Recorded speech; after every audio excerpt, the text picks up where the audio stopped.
Hello everyone, in this video I will show you how to fix battery not charging beyond 85% in Samsung Galaxy S24 Ultra.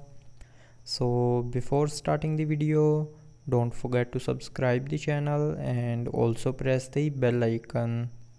So first of all, open settings. Now in settings, scroll down and here click on battery. Now here you will see a protect battery button. So if this button is turned on, it will extend the lifespan of battery, but it will limit the maximum charge to 85%. So if you want to charge your mobile above 85%, then turn off this button.